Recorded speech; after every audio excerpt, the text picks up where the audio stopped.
રાજ્યમાં મચ્છરોનો ઉપદ્રવ વધ્યો છે ત્યારે અમદાવાદમાં ડેન્ગ્યુ મેલેરિયા જેવા રોગોએ માથું ઊંચક્યું છે।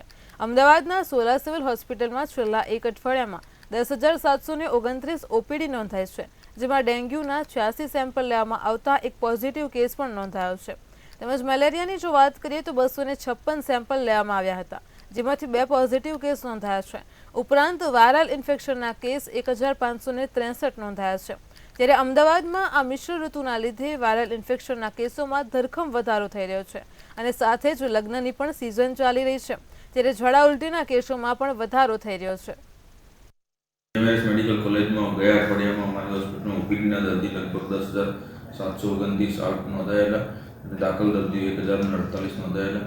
એમાં જુદા જુદા રોગના દર્દીઓ ડેન્ગ્યુના અમારી હોસ્પિટલમાં લગભગ 86 સેમ્પલ લેવામાં આવેલા, એમાં એક કેસ ડેન્ગ્યુ પોઝિટિવ જોવા મળેલો। મેલેરિયાના લગભગ 256 કેસના સેમ્પલ લેવામાં આવેલા, એમાં 2 દર્દીના પોઝિટિવ સેમ્પલ જોવા મળેલા। ચિકનગુનિયાના 8 સેમ્પલ લેવામાં આવેલા, એમાં એક પણ કેસ પોઝિટિવ જોવા મળેલો ન હતો। તથા ડાયરિયાના અમારા હોસ્પિટલમાં ગયા અઠવાડિયામાં 65 કેસ નોંધાયેલા અને વાયરલ ઇન્ફેક્શનના 1,563 દર્દીઓ ગયા અઠવાડિયામાં અમારી હોસ્પિટલમાં નોંધાયેલા।